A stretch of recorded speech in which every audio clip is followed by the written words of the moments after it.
So let's talk a little bit, let's dive into how things are actually created on the angelic field. So we can look at it different ways. I've heard of it called God's acknowledged presence, the gap. I've heard Oprah talk about that. It's something that I use in my own personal meditations.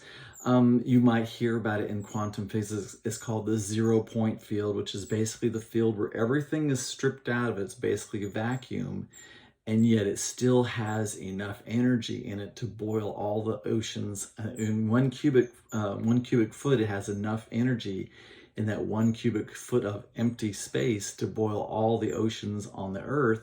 And what I call it is the angelic morphic field. I often explain it as if you go down to the beach and you dig a hole in the sand and then the water fills in that hole. Well, that hole in the sand is like a mold. It's like a space that's held by energy. And then the universe fills in that space like a dye or a mold, if you think about that. And if you look at the energy that's in the 0 point field, if you understand that there's more energy in that empty space than in the filled space, you understand that the real power, the real empowerment happens in that molded space. And that's what the angels create, is that molded space. It's the same idea when you look on the atomic level and you understand that everything that's material is made of atoms, and yet atoms are 99% empty space.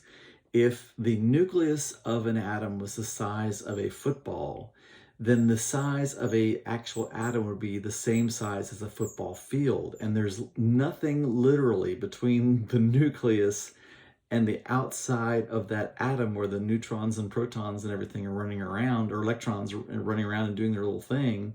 There's nothing between that. It's all empty space. If you took all the material of the world, the actual material, and put it together, it'd be less than the size of a pinhead. And yet you know how big the world is with all its people and all its things, but you understand that all of that is almost completely empty space.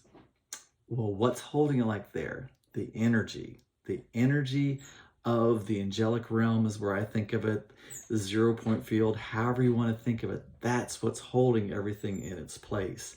So the angels are the ones doing the big hard work of actually holding those dyes or those molds of what we decide will be so.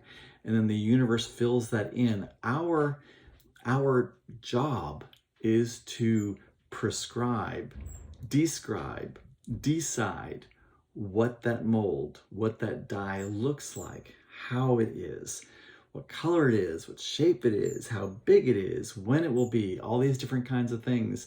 And then the angels go out and they create those dyes and those molds. And then as we have faith, those molds get filled in with material, with mostly empty space, until it creates what it is that we want. When we look at everything, my shirt, that lamp, me, you, when you think about we're all made out of these same materials and most of us are just empty space, literally there's a potential for everything to be anything that we desire it to be. It's just about it being formed in the right way. And it's that divine angelic realm that really holds the space of how these things are put together and how they are so. How do our bodies go from literally stardust, to being these moving, talking, eating, everything else, things, these animatrons that are filled with spirit? How does that even happen? Well, that happens on the divine angelic realm. So that's how things are created, is by the energy of those fields or those forms being held, and those things, and what decides the shape of those is our intentions, our words, our beliefs.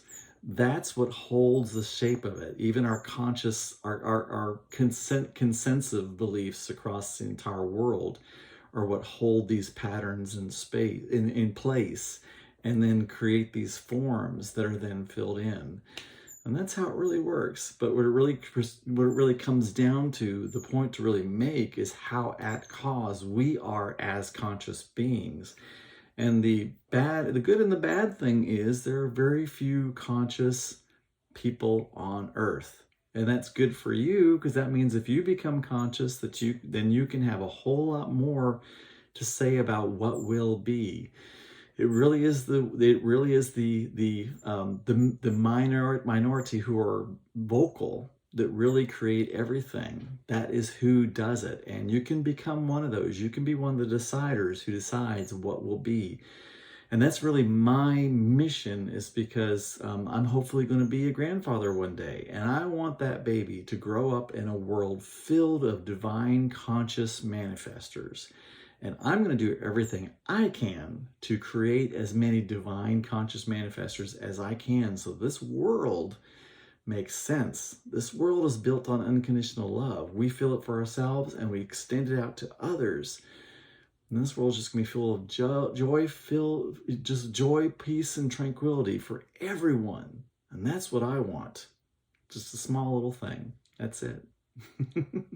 Come join me at Facebook at my free private Facebook group, Divine Angelic Manifestors. You can go to facebook.com/group/boost your brilliance and join it there. You're going to learn some more things. You're going to be in a community of people who believe the same way, and you're also going to have the opportunity to work with me personally. So we'd love to have you there. And until then, love, peace, and release.